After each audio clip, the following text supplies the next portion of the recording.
wabarakatuh. Waalaikumsalam warahmatullahi wabarakatuh. Selamat pagi anak-anak semuanya. Selamat pagi, Bu. Baik, sebelum kita mulai pembelajaran kita pada pagi hari ini, disilakan Husnul Istiqomah untuk memimpin doanya. Baik teman-teman, sebelum kita mulai pembelajaran hari ini, kita berdoa. Berdoa mulai. Bismillahirrahmanirrahim. Raditu billahi rabba wa bil islami dina wa bil muhammadin nabiyya wa rasula. Rabbi zidni ilma warzuqni fahma. Rabbi shrahli sadri wa yassirli amri wahlul 'uqdatam min lisani yafqahu qawli bi rahmatika ya arhamar rahimin. Amin. Baik, Ibu absen terlebih dahulu ya. Ya, Bu. Pradita Wardani, Hadir, Bu. Husnul Istiqomah, Hadir, Bu. Nurhayati. Hadir, Bu. Baik, semuanya hadir ya. Ya, Bu. Bagaimana kabarnya anak-anak hari ini? Kurang sehat, Bu. Kenapa kurang sehat? Tenggorokannya sakit. Tenggorokannya sakit. Kalau tenggorokannya sakit, jangan lupa untuk selalu minum air putih. Kalau ke sekolah bawa itu enggak? Bawa air minum enggak? Enggak, Bu. Bawa air minum besok ya. Jangan suka jajan sembarangan. Pentol kuah, Bu. Nah, pentol kuah itu kan banyak minyaknya Kan? kan? Minum air putih, Bu. Nah, kalau tidak suka minum air putih, mulai dari sekarang biasakan untuk minum air putih ya. Biarpun sedikit demi sedikit, tapi minum air putih biar badan kita juga lebih sehat ya. Kalau misalnya minum air kemasan yang saset-saset, nanti batuk. Nah, karena minum air saset itu banyak pengawetnya ya. Ya, Bu. Nah, jadi Ibu lihat anak-anak di sini sepertinya ngantuk ya. Pradita ngantuk.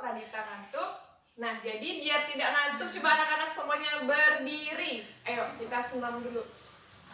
Senang, Bu. Ya, senam. Kita senam dulu ya. Coba dari kepalanya. 1, 2, 3. 1, 2, 3, 4, 5, 6, 7, 8. 1, 2, 3, 4, 5, 6, 7, 8. Mengantuk, Bu. Coba diangkat tangannya. Angkat tangannya ke atas. Nah, ke kanan. Kanan. Ke kiri. Ya, ke depan. Coba tangannya diginikan. Wah. Nah. Bu, ayo, Bu. Gimana rasanya? Enak, segar? Segar. Segar, oke. Siap duduk semuanya? Sudah siap belajar hari ini? Siap, Siap, Bu. Sudah ya? Tadi malam sudah belajar belum? Belum. Belum belajar? Ya, Bu. Oke, hari ini kita akan belajar tentang tanda-tanda balik. Tanda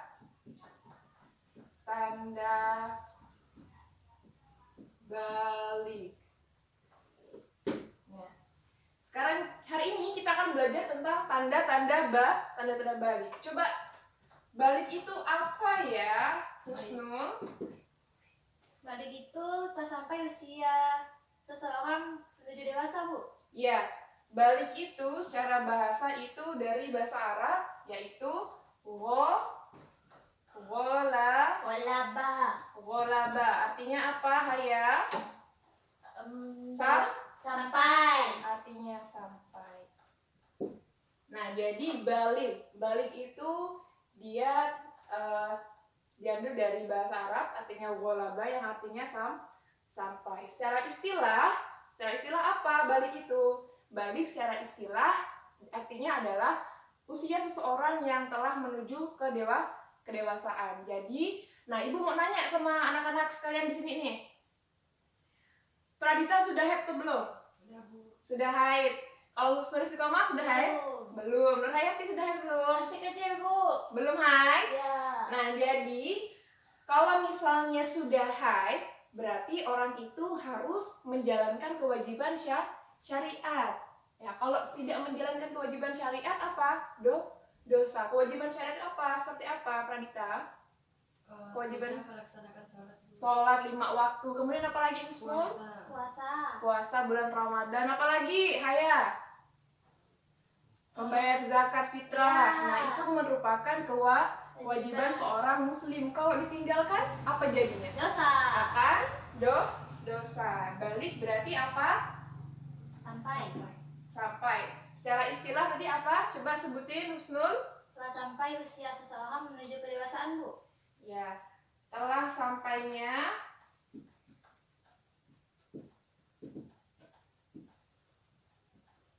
usia seseorang. Telah sampainya usia seseorang Ada kedewasaan. pada kedewasaan. Nah, jadi anak-anak ibu di sini yang sudah balik, nah itu wajib ya sholat 5 waktu. Kemudian apalagi puasa. Terus Bu, kalau misalnya kita pas puasa Ramadan nih Bu, terus udah haid gitu, kan pasti tidak boleh berpuasa kan? Jadi caranya bagaimana? Harus diganti. Misalnya si Pradita sudah haid pada bulan puasa, Pradita haid 7 hari misalnya. Nah itu harus diganti di hari berikutnya selama 7 hari yang dia tidak puasa. Kemudian tanda-tanda balik ini dia antara perempuan dan laki-laki itu berbeda. Nah, kalau perempuan tadi apa? Kalau perempuan tadi tanda baliknya apa? Haid. Haid, Bu. Kalau misalnya laki-laki, mimpi basah, mimpi basah atau Ihtilam tuh, Bu. ihtilam atau mimpi Basah. basah. Nah, tanda balik ini bisa dilihat secara fisik atau biasa kalau di dalam bahasa kesehatan atau IPA-nya itu pubertas. Kalau perempuan apa ciri-ciri fisiknya? Kalau balik, Saya, Bu. apa Husnul? Apa? Pinggul membesar. Pinggul membesar. Pradita, apa lagi? Apa Pradita? Ciri-ciri pubertas atau tanda-tanda baliknya? mencapai usia 15 tahun. Ya, Sampai usia tersebut belum mengalami haid ataupun ihtilam. ya. Tanda-tandanya apa secara fisiknya? Payudara Membesar. Payudara membesar. Apalagi ya tanda fisiknya? Itu, Bu. Apa ya? Suaranya apa? Suaranya melengking. Ya, suaranya melengking atau lunak. Ya.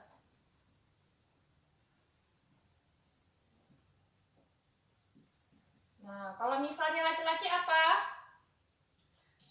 Suaranya besar, Bu. Suaranya besar. Tumbuh jakun. Tumbuh jakun. Gitu, Bu. Terus apa lagi? Dada membidang. membidang. Nah, inilah tanda-tanda balik dari segi perempuan dan laki-laki. Nah, selanjutnya kita akan membahas tentang haid. Nah, selanjutnya kita akan masuk ke materi haid ya. Nah, coba si Husnul Istiqomah bacakan haid itu apa pengertiannya?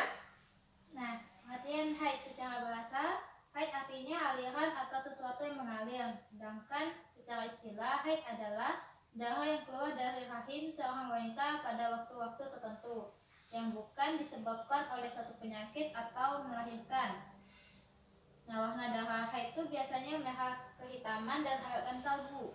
Nah, jadi bisa dipahami ya, haid secara bahasa itu apa tadi? Apa? Aliran atau sesuatu yang mengalir. Jadi, untuk anak-anak ibu yang baru pertama kali haid, nanti kalau misalnya sudah keluar darahnya, aliran darahnya dari kemaluannya, itu jangan panik ya.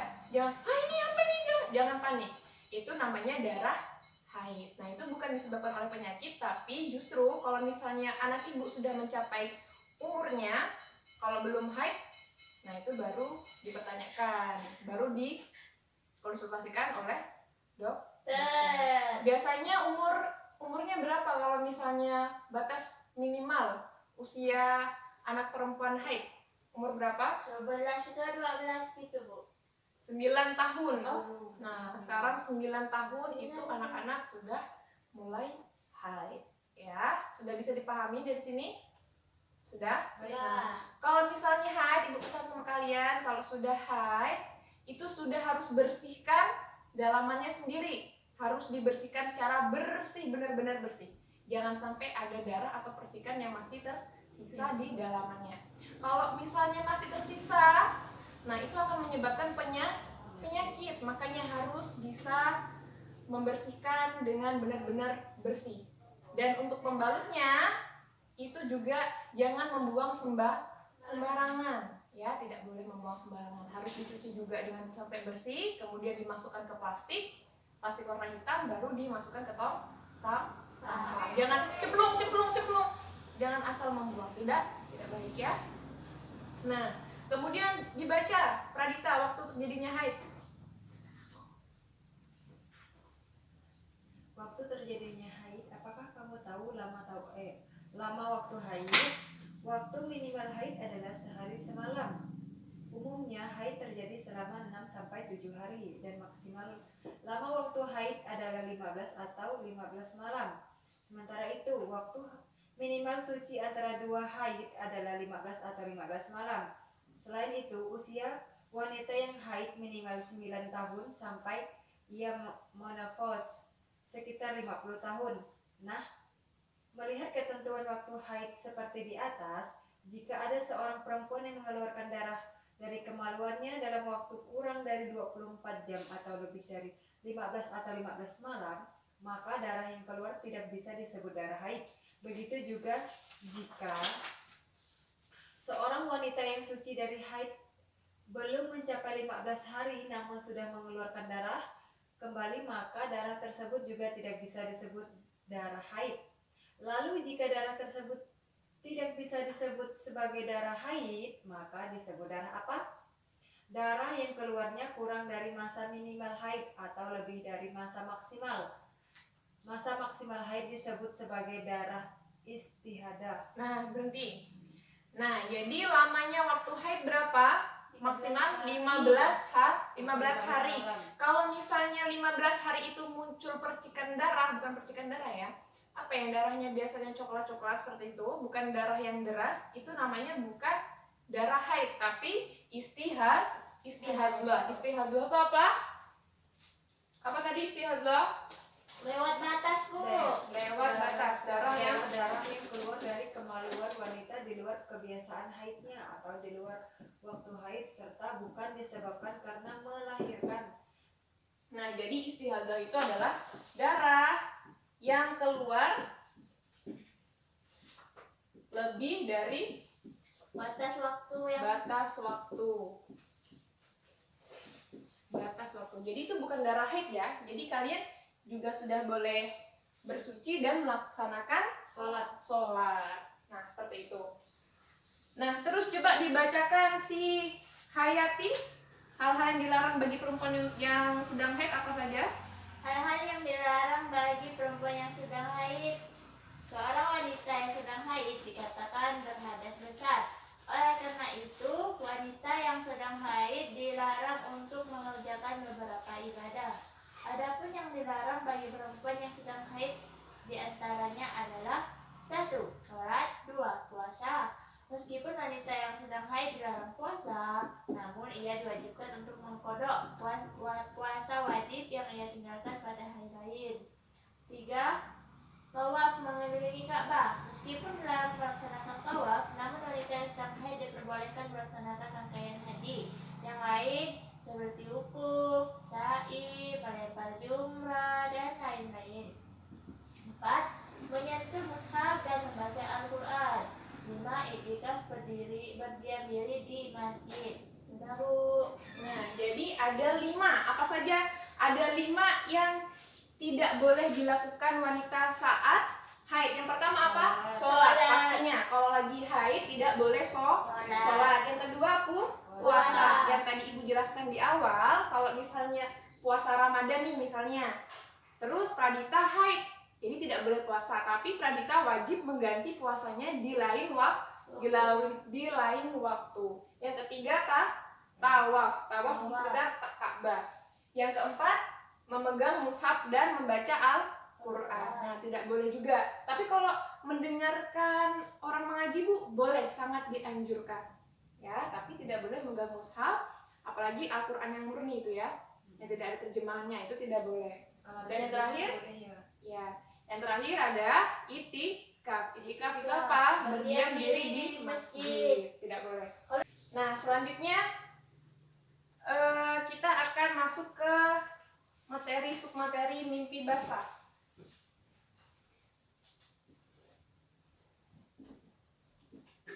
Mimpi basah. Coba Pradita dibacakan kapan terjadinya mimpi basah itu. Ihtilam ya. Mimpi basah itu apa tadi? Ihtilam. Ihtilam. Yang A ke Bu. Ya, coba bacakan yang keras. Terjadinya mimpi basah. Mimpi basah terjadi ketika seorang laki-laki tidur kemudian saat bangun sudah mengeluarkan mani atau sperma. Mimpi basah ini merupakan tanda-tanda balik bagi laki-laki. Jadi laki-laki yang sudah mengalami mimpi basah sudah mulai dibebani kewajiban agama. Jika ia berakal sehat dan lelah sampai dakwah Islam padanya, mimpi basah merupakan sebuah hadas besar. Orang yang masih mempunyai hadas besar disebabkan mimpi basah disebut sebagai junub. Nah, sudah berhenti. Jadi mimpi basah itu apa intinya? Mimpi basah itu adalah ketika seseorang lelaki itu tidur kemudian bangun, nah dia merasakan ada cairan berwarna putih yang dinamakan sperma atau mani, itu yang dinamakan mimpi basah atau ihtilam. Nah, mimpi basah ini merupakan hadas besar. Jadi kalau seorang laki-laki sudah mimpi basah itu. Nah, jadi apabila seorang laki-laki itu sudah mengalami mimpi basah atau ihtilam, nah jadi laki-laki tersebut harus mandi wajib karena ihtilam ini atau mimpi basah ini juga termasuk hadas besar. Nah, selanjutnya kalau misalnya lelaki itu sudah mengalami mimpi basah, dia apa saja yang tidak boleh dilakukan? Hal-hal ini. Saya, Bu. Hal yang tidak boleh dilakukan apa saja? Saya. Coba Husnul. Sholat. Kemudian Iktikaf di masjid, Bu. iktikaf di masjid. Kemudian apa lagi? Kemudian menyentuh mushaf. Menyentuh mushaf.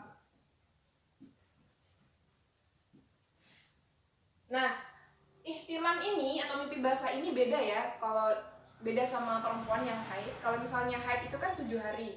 Kalau misalnya ihtilam itu dia kalau misalnya sudah mandi wajib, misalnya dia lagi tidur nih, langsung dia mimpi basah. Nah, dia langsung mandi wajib atau bersuci, nah dia langsung boleh sholat, iktikaf, menyentuh mushaf sudah boleh. Tapi kalau misalnya seorang laki-laki itu tidak mandi besar atau bersuci diri, maka dia tidak boleh sholat, iktikaf dan menyentuh mushaf atau membaca Al-Quran. Seperti itu ya anak-anak ya. Sampai di sini bisa dipahami? Bisa, Bu. Bisa ya.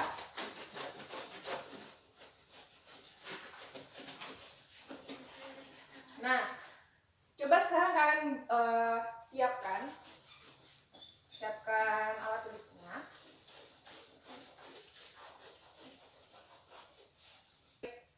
Selanjutnya nanti anak-anak ibu kasih pernyataan di atas, nanti kalian memasangkan ya, menjodohkan yang mana yang tepat ya. Ya, Bu.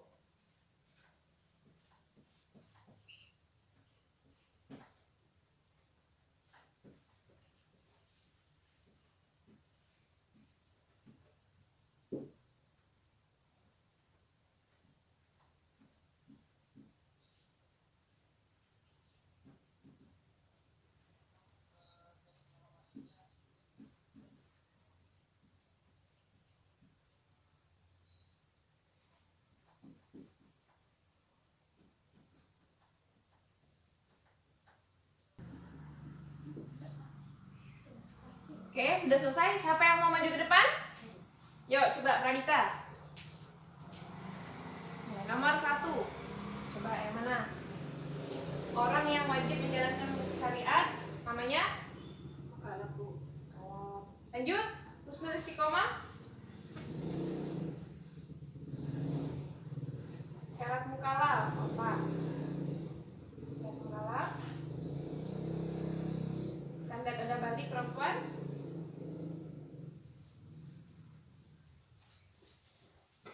Coba lanjut.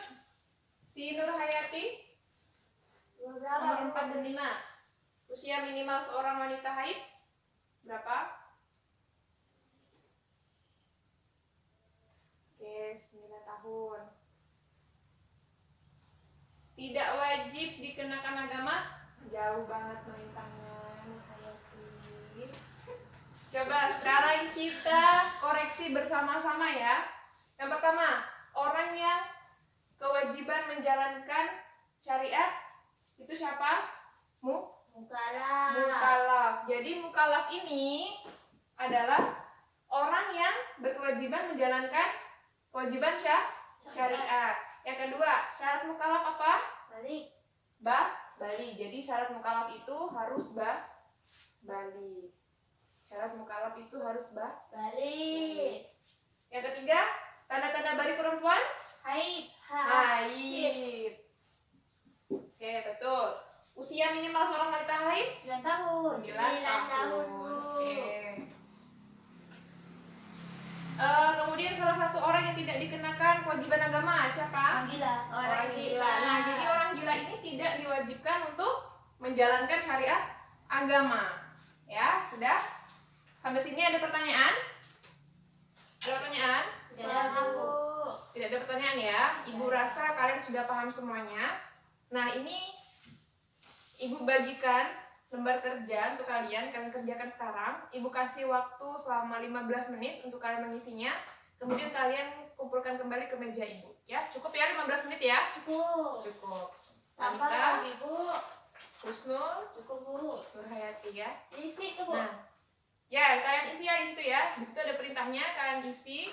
Tidak boleh bekerja sama karena tugasnya mandiri. Kemudian kalian serahkan ke meja Ibu. Ibu kasih waktu 15 menit dari sekarang ya. Saya disilakan kumpulkan. Kadita, temannya diambil lembar kerjanya. Nur Hayati, ya diserahkan ya di meja Ibu. Baik, terima kasih.